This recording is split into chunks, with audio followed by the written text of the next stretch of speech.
Panay Inday Cares, Panay Island. Walang iba kundi si Miss Rosini o kung sino man ang kanilang representative. Please come over. Andiyan na, si Rosini.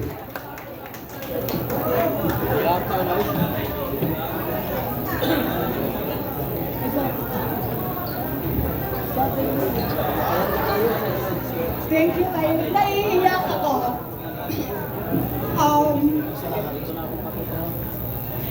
It's so overwhelming. Yung lahat ng supporters today, and I cannot, I have to do. You know, overwhelming supporters today.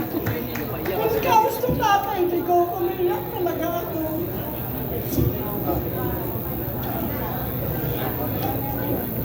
Narinig ko na lahat ng sinabi. Pero ayaw ko na magsalita against the administration. What I'm going to say today is kung bakit ako nandito at kung bakit habang buhay akong tatayo at makipaglaban sa mga Duterte. Tatay dito! Why I stand with the Dutertes? Why do I stand so firmly behind former President Rodrigo Duterte? To answer that, you have to remember the Philippines before 2016. For too long, our nations felt adrift, stagnant and hesitant to confront the interests of the powerful and untouchables. At alam niyo kung sinong mga yon. I fight for the legacy of Tatay Digong because he was the first leader to truly speak the language of the street. He didn't just offer platitudes. He acted with an iron will. At alam natin yon. He took on the drug menace that was destroying our families and he claimed the safety of our communities. Supporting him was never just about one man. It was about a movement that finally brought the provinciano and the common citizen into the halls of Malacanang. And I am personally proud of it. Ewan ko sa inyo. For sure, all of you are proud din. But the legacy is only as strong as its endurance. We cannot afford to slip back into the era of traditional politics and half measures. This is why I am fully committed to the presidential bid of Vice President Sara Duterte. Are you agree? Are you agree? Yes! Parang kulang ang pinakain sa inyo. Agree! Inday Sara carries the Duterte name, Pagsabi and na she lives kulang in yung her own pinakain sa inyo, unique sabi mo na agree. strength. You watch her turn Davao City into the powerhouse of Mindanao. And we see that same discipline today in her national leadership. She represents the perfect evolutions of leadership. Her father's legendary toughness, tempered by a modern strategic vision. That's Inday Sara.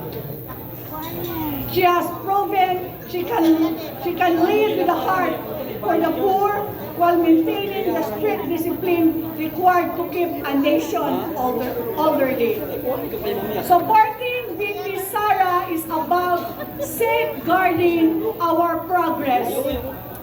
It is about ensuring the build spirit lives on, that our national sovereignty remains non-negotiable, and that our fight against crime and insurgency never wavers. In an increasingly unstable world, we cannot afford a leader who blinks in the face of pressure.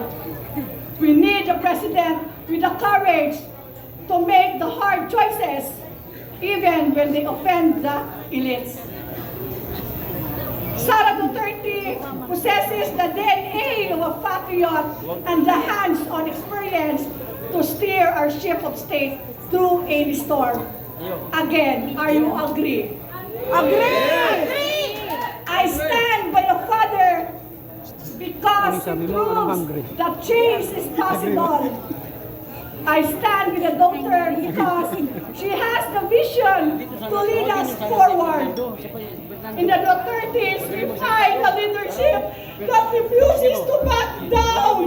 A leadership that puts the Filipino people first, always. Alam natin yan.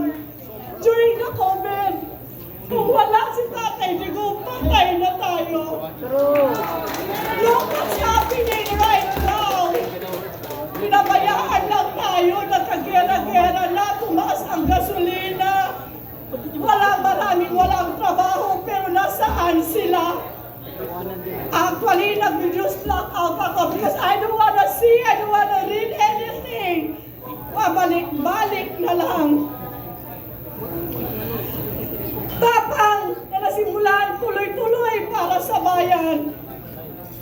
That's the legacy of the Dutertes. Maraming salamat po. I miss you so much, Tatay Digong! Yes! Maraming salamat sa madamdaming pahayag mula sa leader ng Kampilan sa Kabisayan, partikular sa Aklan, Kalibo, Antique, Capiz, at sa mga iba pang bahagi ng Panay Island. Ngayon, before po ang ating oath-taking as volunteer coordinators in our areas and organizations at ang ating community singing, please hold on, last two speakers. Pakinggan po natin ang pahayag na pakikipagkaisa ng tagapangulo ng Duterte Riders Supporters Philippines, DRS, si Ginoong Onings.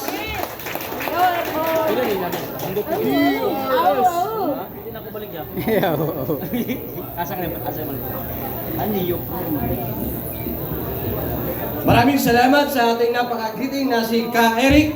And of course, sa ating National President ng ating pong kampilan ng mamayang Pilipino, Kong Jing Paras, Ma'am Karen, at sa lahat ng parallel groups na naririto, mga leaders, vloggers, social media network, magandang hapon po sa inyong lahat. Ako po si Kuya Onin, founder and national chairman ng Duterte Riders Supporters. At kami po bilang volunteer ng Duterte Riders Supporters ay isang patunay at produkto sa illegal na pagdukot ng ating mahal na Presidenteng Rodrigo Roa Duterte. Sa kadahilanan, noong March 11 na siya ay dinukot, ang ating mga volunteer warriors riders ay nagsama-sama at bumuo ng isang grupong Duterte Riders Supporters upang mag-rally noong March 16, 2025 sa buong Kamaynilaan at sa mga sumunod na mga araw.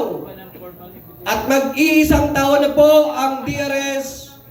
Patuloy po kaming lumalaban, patuloy po kaming nakikisa, patuloy po kaming nakikipag-rally. Walang pili kahit saang lugar pa man yan. Kami po ay laging nakikisa. Kung kaya't sila Ka Eric ay lagi din po namin kasama. Wala po kaming pinipiling grupo, wala po kaming kinakampihan. Hanggat pinaglalaban po natin ang good governance, ang DRS ay mananatili at magpapatuloy sa pakikibaka, pakikilaban at pakikisa para sa ating tunay at mahal na Tatay Digong. At ngayon, na kami mag-iisang taon na, kami nagpapasalamat sa lahat ng inyong suporta, sa lahat ng nakikisa at lalong-lalo na sa aming mga volunteer Duterte Riders. Of course, kasama na po natin din ang mga DRT na patuloy na nakikipaglaban sa kalsada. Hindi alinlangan ang mahal na gasolina. Hindi alinlangan na meron kang trabaho. Hindi alinlangan na inaaway ka na ng asawa mo. Ang mahalaga, ang makipaglaban para sa bayan. Dahil ang tunay na Pilipino ay ang Pilipinong may pagmamahal sa sariling bayan. Hindi politika, hindi pagpapasikat, at hindi pagpopogi lamang sa social media. Ang Duterte Riders ay walang tulog doon sa HOR. 3 araw sana kami doon.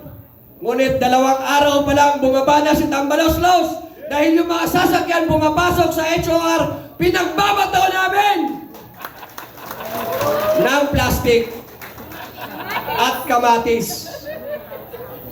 In fact, nung sinabi ni Kiko Barsaga doon sa isang rally ni Lusubin ng Dasmariñas Village, 5 po sa aming miyembro, kasama po ako, ay na-detain doon sa loob. Bakit? Kasi ginagampanan namin ng walang takot. Pag sinabi mo lusubin, lulusubin namin yan! Hindi sa salita, hindi sa social media, hindi sa caption. Kaya sa lahat, maraming salamat sa patuloy na pakikipaglaban. Mahal po namin ang bawat isang lumalaban para sa katotohanan. Sa mga DRS na aking mga kaagapay sa lansangan, maraming salamat sa inyo, sa DRT, sa lahat ng sa Malabon Riders, sa labas, sa lahat ng nakikipaglaban. Mabuhay po tayong lahat at patuloy po tayong magkaisa upang lumaban para sa ating mahal na bayan. Maraming salamat, Brother Ka Onings Duterte.